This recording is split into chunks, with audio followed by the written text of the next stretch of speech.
നമസ്കാരം. വി.ഡി. സതീശൻ മുഖ്യമന്ത്രിയായി പ്രഖ്യാപിക്കപ്പെടുമ്പോൾ ഞാൻ ഉറ്റുനോക്കിയ 5 പ്രതികരണങ്ങൾ അതാണ് നിങ്ങളുടെ മുമ്പിലേക്ക് വെക്കുന്നത്. നമ്മളെ പ്രതികരണം നേരത്തെ വേറൊരു വീഡിയോയിൽ കണ്ടല്ലോ, അതാണ് ഏറ്റവും പ്രധാനം, അത് മറക്കണ്ട. പക്ഷേ അതുകൂടാതെ രാഷ്ട്രീയത്തിൽ നിന്നുള്ള 5 പ്രതികരണങ്ങൾ. കേരള രാഷ്ട്രീയത്തിൽ കഴിഞ്ഞ 5 വർഷം വി.ഡി. സതീശൻ ഒരു പട നയിച്ചിട്ടാണ് ഇവിടേക്ക് എത്തുന്നത് എന്ന് തന്നെ പറയേണ്ടി വരും. അത് ആഭ്യന്തരമായി കോൺഗ്രസിനകത്തും സ്വാഭാവികമായി ഭരണപക്ഷത്തോടും ഉള്ള പട. ഈ ആഭ്യന്തരമായ പടയിൽ അദ്ദേഹത്തിനൊപ്പം നിന്ന വലിയൊരു സംഘം, അതായത് 90% ആളുകളും കാലുമാറിയ ഒരു കാഴ്ച അവസാന ഘട്ടത്തിൽ കണ്ടു. അത് രാഹുൽ മാങ്കൂട്ടത്തിന് എതിരായ പരാതിയുമായി ബന്ധപ്പെട്ടാണ്. ആ കാര്യത്തിൽ നമ്മൾ നേരത്തെ ഒന്നിലധികം വീഡിയോകൾ അത് സംബന്ധിച്ച് ചെയ്തിട്ടുണ്ട്. രാഹുൽ മാങ്കൂട്ടത്തിനെതിരായ നിർബന്ധിത ഗർഭഛിദ്ര ബലാത്സംഗ പരാതികളിൽ വളരെ വൈകിട്ടാണെങ്കിലും വി.ഡി. സതീശൻ വളരെ ഉറച്ചൊരു നിലപാടെടുത്തു, അതുമായി മുന്നോട്ട് പോയി. അതിൻ്റെ തുടർച്ചയായിട്ടാണ് പടയെ നഷ്ടപ്പെട്ടൊരു പടനായകനായി അദ്ദേഹം മാറിയത്. ഷാഫി പറമ്പിൽ, രാഹുൽ മാങ്കൂട്ടം തുടങ്ങിയ വലിയൊരു സംഘം, അദ്ദേഹം ഉയർത്തിക്കൊണ്ടുവന്നവർ കൂടി അടങ്ങിയ സംഘം അദ്ദേഹത്തെ ചതിച്ച് മാറുകയാണ് ഈ ഒരൊറ്റ കേസിൻ്റെ പേരിൽ. പിന്നീട് അങ്ങോട്ട് യൂത്ത് കോൺഗ്രസ് അടക്കം സ്വാഭാവികമായി അനുബന്ധ പോഷക സംഘടനകളുടെ നേതൃത്വം പിടിച്ചടക്കാൻ വേണ്ടി കഴിയുമായിരുന്ന ഒരു പ്രതിപക്ഷ നേതാവിന് അതിൻ്റെ അവസാന കാലഘട്ടത്തിൽ അതൊന്നും കഴിയാതെ പോവുകയാണ്. യൂത്ത് കോൺഗ്രസിൻ്റെ സംസ്ഥാന പ്രസിഡൻ്റായി കെ.സിയുടെ നോമിനി വരികയാണ്. ആ ഭാഗത്തേക്ക് രാഹുൽ മാങ്കൂട്ടവും ഷാഫി പറമ്പിലും, അവരുടെ നേതാവ് ഷാഫി പറമ്പിലടക്കം മാറുകയാണ്. ഒടുവിൽ നിയമസഭയിൽ മുഖ്യമന്ത്രി സ്ഥാനത്തേക്ക് ഉള്ള സതീശൻ്റെ വരവിന് മുമ്പായുള്ള AICCയുടെ അന്വേഷണത്തിൽ, ഹൈക്കമാൻഡിൻ്റെ അന്വേഷണത്തിൽ ഇവരെല്ലാവരും സതീശനെതിരായി നിൽക്കുകയാണ്. അപ്പോൾ അതിൻ്റെ തുടർച്ചയായി ഒരു സംഘം ആളുകളുടെ പ്രതികരണങ്ങൾ ശ്രദ്ധേയമാണ്. ഷാഫി പറമ്പിലാണ് അതിൽ മുഖ്യം. ഷാഫി പറമ്പിലിനെതിരെ വലിയ തോതിലുള്ള രോഷം അദ്ദേഹത്തിൻ്റെ നിലപാടുമായി ബന്ധപ്പെട്ട് പുറത്തു വന്നത് നമ്മൾ കണ്ടതാണ്. അപ്പോൾ ഞാൻ മുഖ്യമന്ത്രി ആയി പ്രഖ്യാപിച്ച ഈ ഘട്ടത്തിൽ ഷാഫി പറമ്പിലിൻ്റെ പ്രതികരണമാണ് ആദ്യം നോക്കിയത്. ഷാഫി പറമ്പിൽ സതീശന് അഭിവാദ്യങ്ങൾ അർപ്പിച്ചുകൊണ്ടിട്ട പ്രതികരണം ഇങ്ങനെയാണ്: കേരളത്തിൻ്റെ കോൺഗ്രസിൻ്റെ UDFൻ്റെ മുഖ്യമന്ത്രി വി.ഡി. സതീശന് അഭിവാദ്യങ്ങൾ ഷാഫി പറമ്പിൽ എന്നാണ്, മറ്റൊന്നുമില്ല. എന്നാൽ അടുത്തതായി അതിനോട് ചേർത്ത് കാണേണ്ട മറ്റൊരു പ്രതികരണം സ്വാഭാവികമായും ഇതിൻ്റെ എല്ലാ ആശാനായ രാഹുൽ മാങ്കൂട്ടത്തിൻ്റെതാണ്. രാഹുൽ മാങ്കൂട്ടം ഷാഫിയെ പോലെ ഇങ്ങനെ കൂടുതൽ പറഞ്ഞ് ചളിപ്പ് തീർത്തില്ല. മൂപ്പര് ചളിപ്പ് തീർക്കാൻ വേണ്ടിയിട്ട് അർമാദിച്ച് പറഞ്ഞിട്ടുണ്ട്. അതിൻ്റെ ആത്മാർത്ഥത എന്താണെന്ന് നിങ്ങൾ അളന്നാൽ മതി. രാഹുൽ മാങ്കൂട്ടത്തിൽ പറയുന്നത്, കഴിഞ്ഞ 10 വർഷമായി നമ്മൾ പ്രതിപക്ഷത്തിൻ്റെ കഠിനമായ രാഷ്ട്രീയ പോരാട്ടങ്ങളിലൂടെ കടന്നുപോയവരാണ്. ജനവിരുദ്ധ ഭരണത്തിനെതിരെ തെരുവുകളിൽ സമരം ചെയ്ത 10,000-കണക്കിന് പ്രവർത്തകർ, ക്രൂരമായ മർദ്ദനങ്ങൾ ഏറ്റുവാങ്ങി രക്തം ചൊരിഞ്ഞ സാധാരണക്കാർ, ഭീകരവാദികളെ പോലെ അറസ്റ്റ് ചെയ്ത ജയിലിലടക്കപ്പെട്ട നിരപരാധികൾ, ഒരു സ്ഥാനവും പ്രതിഫലവും പ്രതീക്ഷിക്കാതെ ജനാധിപത്യത്തിൻ്റെ വോട്ട് അഭ്യർത്ഥിച്ച പ്രവർത്തകർ, അവരുടെ സമർപ്പണത്തിൻ്റെയും ത്യാഗത്തിൻ്റെയും ഫലമാണ് ഈ തെരഞ്ഞെടുപ്പിലെ ഉജ്ജ്വല വിജയം. അവരുടെ പ്രതീക്ഷയും പരിശ്രമവും ഇന്ന് ജനങ്ങളുടെ സർക്കാരിനായി രൂപം കൊണ്ടിരിക്കുന്നു. ആ സർക്കാരിനെ നയിക്കാനുള്ള ദൗത്യം ഹൈക്കമാൻഡ് വി.ഡി. സതീശനെ ഏൽപ്പിച്ചിരിക്കുന്നു. ജനഹിതം മുൻനിർത്തി ജനങ്ങളുടെ സ്വപ്നങ്ങളും ആഗ്രഹങ്ങളും യാഥാർത്ഥ്യമാക്കുന്ന ഒരു ഭരണമായി ഈ സർക്കാർ മാറുമെന്ന് ഉറച്ച വിശ്വാസമുണ്ട്.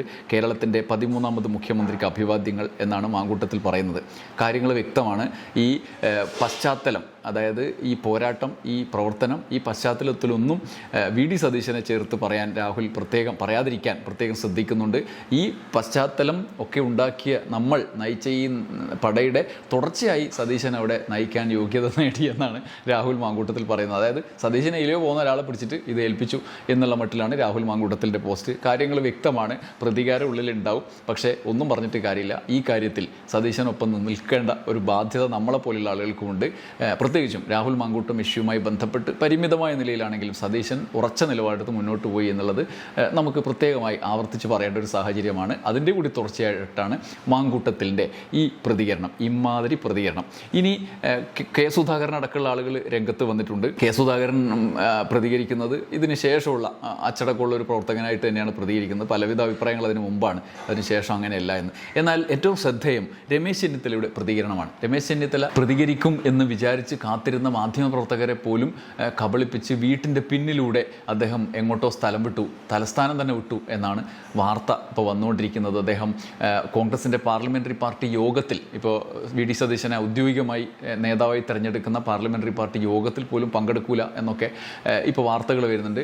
അതേസമയം അദ്ദേഹം നാളെ ഗുരുവായൂരിൽ തൊഴാൻ വേണ്ടി പോയതാണ് എന്നുള്ള വാർത്തകൾ, അങ്ങനെയൊക്കെയുള്ള ഊഹാപോഹങ്ങൾ അനുബന്ധിച്ചുള്ള വാർത്തകൾ വരുന്നുണ്ട്. ചെന്നിത്തല ഇങ്ങനെ ഒരു മാറ്റം വരുന്ന ഘട്ടത്തിൽ തനിക്ക് മറ്റൊരു സ്ഥാനം കിട്ടും. അത് ഒരുപക്ഷെ AICCയുടെ പ്രസിഡന്റ് എന്ന സ്ഥാനമായിരിക്കാം, അല്ലെങ്കിൽ വർക്കിംഗ് പ്രസിഡന്റ് സ്ഥാനം ഉണ്ടാക്കി തനിക്ക് നൽകാം എന്നൊക്കെയുള്ള പ്രതീക്ഷകൾ ഉള്ളിൽ ഉണ്ടായിരുന്നു എന്നൊക്കെയാണ് റിപ്പോർട്ടുകളിൽ നിന്ന് മനസ്സിലാവുന്നത്. എന്നാൽ അങ്ങനെ ഒരു ചർച്ചയ്ക്ക് പോലും നേതൃത്വം തയ്യാറായിട്ടില്ല. അതുകൊണ്ട് തന്നെ അദ്ദേഹം രോഷത്തോടെ പ്രതിഷേധത്തോടെ മടങ്ങി.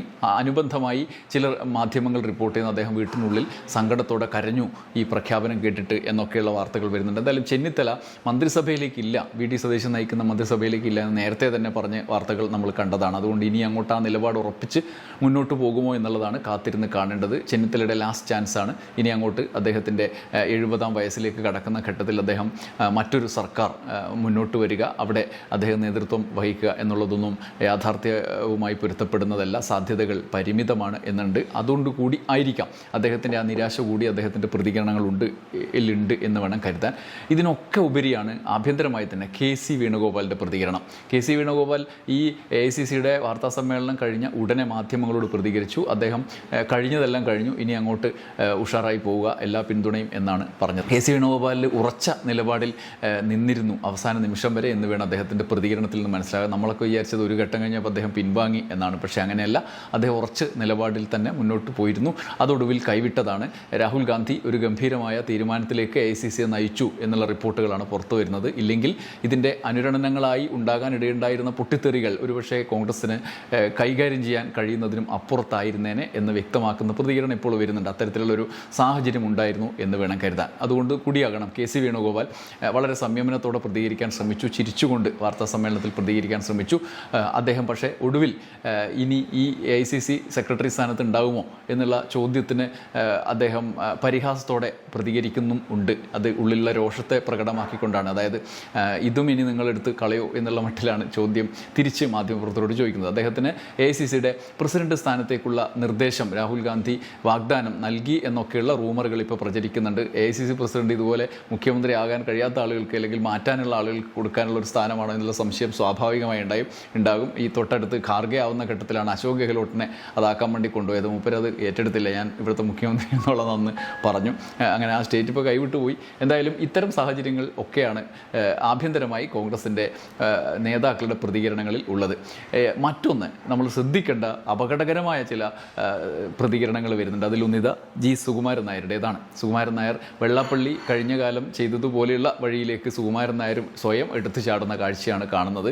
മുമ്പ് സുകുമാരൻ നായരുടെ നിലപാടുകൾ നമ്മൾ ചില ഘട്ടങ്ങളിലൊക്കെ പ്രശംസിച്ചിട്ടുണ്ട്. അദ്ദേഹം അത്തരത്തിലുള്ള ചില സമീപനങ്ങൾ പലപ്പോഴും ഈ പ്രതികൂലമായ സമീപനങ്ങൾ സ്വീകരിക്കാതെ ജാഗ്രതയോടെ മുന്നോട്ട് പോകുന്നത് നമ്മൾ കാണാറുണ്ട്. എന്നാൽ അദ്ദേഹം അതിന് അപവാദമായി പല നിലയിൽ പ്രതികരിക്കുന്നതൊക്കെ കാണാറുണ്ട്. എന്നാൽ ഇന്ന് അദ്ദേഹം നടത്തുന്ന ഇന്നലെ രാത്രി മുതൽ അദ്ദേഹം നടത്തുന്ന പ്രതികരണങ്ങൾ നിലവിട്ട പ്രതികരണങ്ങളാണ്. ലീഗിന് കീഴടങ്ങി എന്നൊക്കെയാണ് വി.ഡി. സതീശൻ്റെ പ്രഖ്യാപനത്തെക്കുറിച്ച് അദ്ദേഹം വിലയിരുത്തുന്നത്. ലീഗിന് കീഴടങ്ങുന്ന സാഹചര്യം എപ്പോഴാണ്, എന്താണ്, എങ്ങനെയാണ് മൂപ്പർ ഉദ്ദേശിക്കുന്നത് എന്നതൊക്കെ വ്യക്തമാണ്. അത്തരമൊരു സാഹചര്യത്തിലേക്ക് രാഷ്ട്രീയത്തെ എത്തിക്കാനുള്ള ഒരു കാലമല്ല ഇത് എന്ന് സുകുമാരൻ നായർ ഇനി തിരിച്ചറിയണം. കഴിഞ്ഞ കാലങ്ങളിൽ വെള്ളാപ്പള്ളി നടത്തിയ ഇടപെടലുകളുടെ ദുരന്ത ഫലം LDF ഇപ്പോൾ അനുഭവിക്കുന്നുണ്ട്. ആ നേരിട്ട് പങ്കാളിയല്ലാഞ്ഞിട്ട് പോലും CPM-ന് അതിൻ്റെ ദുരന്തത്തിൻ്റെ റിസൾട്ടാണ് ഭൂരിഭാഗവും ജനങ്ങളുടെ പ്രതികരണങ്ങളായി ഈ തെരഞ്ഞെടുപ്പ് ഫലത്തിൽ കണ്ടത്. അത് തിരിച്ചറിഞ്ഞുകൊണ്ട് ഇനിയും ഇത്തരം കാര്യങ്ങൾക്ക് കേരളത്തിൽ സാധ്യതയില്ല എന്ന് മനസ്സിലാക്കേണ്ട ഒരു സാഹചര്യമാണ് ഇപ്പോൾ എന്ന് സുകുമാരൻ നായർ തിരിച്ചറിഞ്ഞു. ഇനി ഇത് ഏറ്റെടുത്ത് പണ്ട് കാലത്തേതുപോലെ ഇടതുപക്ഷ അനുകൂലികൾ പ്രചരണത്തിന് ഇറങ്ങുന്നതും അവർക്കും നല്ലതല്ല എന്ന് ഈ ഘട്ടത്തിൽ ഓർമ്മിക്കുന്നത് ഏറ്റവും ശ്രദ്ധേയമായ ഒരു നിരീക്ഷണമായി അവർ ഏറ്റെടുക്കുന്നതാണ് നല്ലത്. ഭാവിയിലേക്കുള്ള പോക്കിന് ഏറ്റവും നല്ലത് അതാണ് എന്നുള്ളതാണ്. മറ്റൊരു പ്രതികരണം നമ്മൾ പ്രതീക്ഷിക്കുന്നത് പ്രതിപക്ഷ നേതാവിനെ തിരഞ്ഞെടുത്തിട്ടില്ല, ഉപനേതാവിനെ തിരഞ്ഞെടുത്തിട്ടില്ല. നമുക്കറിയാം VS അച്യുതാനന്ദൻ പ്രതിപക്ഷ നേതാവായിരുന്നപ്പോൾ അന്ന് പോളിറ്റ് ബ്യൂറോ അംഗം കൂടിയായിരുന്ന, ഘടനാപരമായി VS അന്ന് പോളിറ്റ് ബ്യൂറോയിലില്ല, VS-നേക്കാൾ സീനിയറായ കോടിയേരി ബാലകൃഷ്ണൻ സഭയിലുണ്ടായിരുന്നു. അദ്ദേഹം പോളിറ്റ് ബ്യൂറോ അംഗം ഉപനേതാവായി CPM-ൻ്റെ അതിനെ രണ്ടാമത്തെ ഒരു നേതാവായി നിൽക്കുന്നത് കണ്ടിരുന്നു. അത്തരം അനുഭവത്തിലൂടെ കടന്നു പോകുമോ? CPM പ്രതിപക്ഷ നേതാവ് പിണറായി വിജയനെ നിശ്ചയിച്ച് ഉപനേതാവായി KN ബാലഗോപാലിനെ നിശ്ചയിക്കുമോ, അതോ KN ബാലഗോപാലിനെ പ്രതിപക്ഷ നേതാവായി തന്നെ നിശ്ചയിക്കുമോ എന്നൊക്കെയുള്ള ആകാംക്ഷകളാണ് ഇനി അറിയാനുള്ളത്. ഭരണ കക്ഷി എൻ്റെ സുപ്രധാനമായ തീരുമാനം കൈക്കൊണ്ടു, വൈകി ആളുകളെ ടെൻഷനിൽ അടുപ്പിച്ചിട്ടാണെങ്കിലും ഒരു തീരുമാനം കൈക്കൊണ്ടു, ഇനി സത്യപ്രതിജ്ഞയിലേക്കൊക്കെ പോകും. അപ്പോൾ നിയമസഭാ സമ്മേളനം MLA-മാരുടെ പ്രതിജ്ഞയിലേക്ക് കടക്കുന്നതിന് മുമ്പ് പ്രതിപക്ഷ നേതാവിനെ തിരഞ്ഞെടുക്കേണ്ടതുണ്ട്. പിണറായി വിജയൻ തന്നെ ആവുമോ, അതോ അവർ ഒരു തലമുറ മാറ്റത്തിന് കഴിഞ്ഞ തവണ UDF പരീക്ഷിച്ചതുപോലെ അതിൻ്റെ റിസൾട്ട് അവർക്ക് കിട്ടി, അത്തരമൊരു പരീക്ഷണത്തിലേക്ക് പോകുമോ ഇനി കാലം ആവശ്യപ്പെടുന്ന തിരുത്തലിലേക്ക് അവർ പോകുമോ, അതോ ഒരു വലിയ നേതാവ് എന്ന നിലയിൽ പിണറായി വിജയൻ്റെ സാന്നിധ്യം അവർക്ക് ഗുണം ചെയ്യുമെന്ന വിലയിരുത്തലിൽ പിണറായി വിജയൻ തന്നെ പ്രതിപക്ഷ നേതാവാകുമോ എന്നൊക്കെയുള്ള ചോദ്യങ്ങൾ അവിടെ നിൽക്കുന്നുണ്ട്. ഈ ഘട്ടത്തിൽ LDF നിന്ന് ഒരു വലിയ പ്രതികരണം വരുന്നത് MM മണിയുടേതാണ്. വളരെ പോസിറ്റീവായ ഒരു പ്രതികരണം MM മണിയുടേതാണ്. മണിയാശാൻ പറയുന്നത്, പട നയിച്ച് ജനങ്ങൾ തിരഞ്ഞെടുത്ത നേതാവിനെ വൈകിയാണെങ്കിലും ഹൈക്കമാൻഡ് മുഖ്യമന്ത്രിയായി പ്രഖ്യാപിച്ചു. നിയുക്ത മുഖ്യമന്ത്രി ശ്രീ VD സതീശന് ആശംസകൾ നേരുന്നു. തെരഞ്ഞെടുപ്പിൽ പൊതുജനങ്ങൾക്ക് നൽകിയ വാഗ്ദാനങ്ങൾ നടപ്പിലാക്കുന്നത് കാണാൻ കട്ട വെയിറ്റിംഗും എന്നാണ് MM മണിയുടെ ഗംഭീരമായ പ്രതികരണം നമ്മുടെ മുമ്പിലേക്ക് വരുന്നത്. ഇത്തരം പ്രതികരണങ്ങളുടെ ഒരു സമ്മപ്പ് നിങ്ങളെ കൂടി കേൾപ്പിക്കാം എന്ന് വിചാരിച്ചാണ് വന്നത്. ഇനി അങ്ങോട്ട് ഈ സത്യപ്രതിജ്ഞയും മന്ത്രിമാരെ നിശ്ചയിക്കലും ഒക്കെയായി കാര്യങ്ങൾ മുന്നോട്ട് കൊണ്ടുപോകും. അതിലേറ്റവും സാവൂതം നമ്മൾ ആകാംക്ഷയോടെ നോക്കുന്ന ഒരു കാര്യം, സതീശൻ്റെ നേതൃത്വത്തിൽ ഈ സർക്കാർ മുന്നോട്ട് പോകുമ്പോൾ AICCയുടെ മുമ്പിൽ MLA-മാർ ഒന്നാകെ വെച്ച പേര് തള്ളിക്കൊണ്ട് ഒരുപക്ഷെ ജനങ്ങളുടെ ഭാഗത്ത് നിന്ന് ആലോചിച്ചുകൊണ്ടൊരു പേര് വരുന്നു. ഘടകകക്ഷികൾ ഒന്നാകെ പിന്തുണച്ച ഒരു പേര് എന്നുള്ള നിലയിൽ VD സതീശൻ വരുന്നു. അതുകൊണ്ട് സ്വാഭാവികമായും സ്വന്തം പാർട്ടിയിലെ ഈ തന്നെ താല്പര്യമില്ലാത്ത ആളുകൾ, ഒരുപക്ഷെ മുഹമ്മദ് ഷിയാസ് മാത്രമായിരിക്കും അദ്ദേഹത്തിനൊപ്പം നിന്നത്. നമ്മൾ അദ്ദേഹത്തിന് എറണാകുളത്ത് കൊടുത്ത സ്വീകരണത്തിൻ്റെ വീഡിയോ വെച്ച് നമ്മൾ ചർച്ച ചെയ്തതാണ്. അവിടെ റെയിൽവേ സ്റ്റേഷനിൽ അദ്ദേഹത്തെ സ്വീകരിക്കാൻ എല്ലാ MLA-മാരെയും വിളിച്ചിട്ടും ഒരാളെ പോയിട്ടുള്ളൂ, അത് ഷിയാസാണ്. അതുപോലെ തന്നെയാണ് അതിൻ്റെ പരിച്ഛേദമാണ് മൊത്തം MLA-മാരുടെയും സ്ഥിതി. ഇന്നിപ്പോൾ മുഖ്യമന്ത്രിയായി പ്രഖ്യാപിച്ചതിന് ശേഷം അദ്ദേഹത്തിൻ്റെ വാർത്താ സമ്മേളനത്തിൽ തിക്കിത്തിരക്കുന്ന ആളുകളെ ഷാനിമോൾ ഉസ്മാൻ മുതൽ VT ബൽറാം വരെ നമ്മൾ കാണുന്നതാണ്. ആ വിഷ്വലിൽ അത്തരമൊരു അധികാരം കിട്ടിയതിന് ശേഷമുള്ള മാറ്റമാണ് നേരത്തെ കണ്ടത്. അങ്ങനെയുള്ള ഒരു സാഹചര്യമുണ്ട്. അവിടെ VT ബൽറാം ആദ്യത്തെ ലഡു കഴിച്ചതിന് ശേഷം VT ബൽറാം ഒരു കളർ ലഡു കൊടുക്കാൻ ശ്രമിക്കുമ്പോൾ അദ്ദേഹം അത് സ്വീകരിക്കാതെ മതി എന്ന് പറഞ്ഞ് അടുത്ത സംസാരിക്കാനുള്ള ഘട്ടത്തിലേക്ക് കടക്കുന്നുണ്ട്. VD സതീശൻ്റെ സമീപനം ഇവരോട് എങ്ങനെയായിരിക്കും, ഇവരുടെ സമീപനം VD സതീശനോട് എങ്ങനെയായിരിക്കും എന്നുള്ളതാണ് ഇനി നമ്മൾ ഉറ്റുനോക്കുന്ന ഒരു കാര്യം. രണ്ടാമത്തേത് മന്ത്രിമാരുടെ തീരുമാനമാണ്. മന്ത്രിമാർ തീരുമാനിക്കുമ്പം സ്വാഭാവികമായും മുഖ്യമന്ത്രിയുടെ ഒരു താല്പര്യം പ്രധാനമായി വരും. പാർട്ടിയെല്ലാം തീരുമാനിക്കുമെന്ന് പറയുമ്പോൾ തന്നെ കക്ഷി നേതാവിൻ്റെ താല്പര്യം പ്രധാനമാണ്. കാരണം ഈ ആളുകളെയും കൊണ്ട് അങ്ങോട്ട് ഇനി 5 കൊല്ലം യാത്ര ചെയ്യേണ്ടതാണ്. അതിനനുസരിച്ചിട്ട് ഉള്ള ഫ്ലെക്സിബിലിറ്റി അദ്ദേഹം ആരായും. അപ്പോൾ അതുകൊണ്ട് അതിൽ പ്രധാനപ്പെട്ട തീരുമാനങ്ങൾ സ്വാധീനം VD സതീശന് വഹിക്കേണ്ടി വരും. അതോടൊപ്പം തന്നെ ഘടകകക്ഷികളുടെ ഒപ്പം ഉള്ള യാത്ര, ഘടകകക്ഷികൾ സമ്പൂർണ്ണമായ പിന്തുണ വരും. അതെല്ലാം കഴിഞ്ഞ് മന്ത്രിസഭയിലെ നിർണായകമായ തീരുമാനങ്ങളിൽ മന്ത്രിമാരുടെ പിന്തുണ ഏത് മട്ടിലായിരിക്കും, പാർട്ടിയുടെ പിന്തുണ ഏത് മട്ടിലായിരിക്കും, പാർട്ടിയുടെ പുതിയ പ്രസിഡന്റ് KPCC പ്രസിഡന്റ് പുതിയതായി വരും. സണ്ണി ജോസഫ് മന്ത്രിയാവാനുള്ള സാധ്യത മുന്നിലുണ്ട്. ഇനി അതല്ല സണ്ണി ജോസഫ് മന്ത്രിയാകാത്ത സാഹചര്യം നിലവിൽ വരുമോ എന്നുള്ള ചോദ്യം കൂടി പ്രധാനമാണ്. കാരണം സണ്ണി ജോസഫ് KC വേണുഗോപാലിന് വേണ്ടി പട നയിച്ച ഒരാളാണ്. ഇന്ന് പ്രഖ്യാപനം വന്നപ്പോഴും വളരെ മുഖം മ്ലാനമായ സണ്ണി ജോസഫിനെയാണ് മാധ്യമങ്ങൾ കണ്ടത്. ഈ സാഹചര്യത്തിൽ കോൺഗ്രസിൻ്റെ ആഭ്യന്തരമായി ഇനി അങ്ങോട്ടുള്ള ചലനങ്ങളും വലിയ ആകാംക്ഷകൾ ബാക്കി വെക്കുന്നുണ്ട്. നമുക്ക് കാത്തിരുന്ന് കാണാം. നന്ദി, നമസ്കാരം.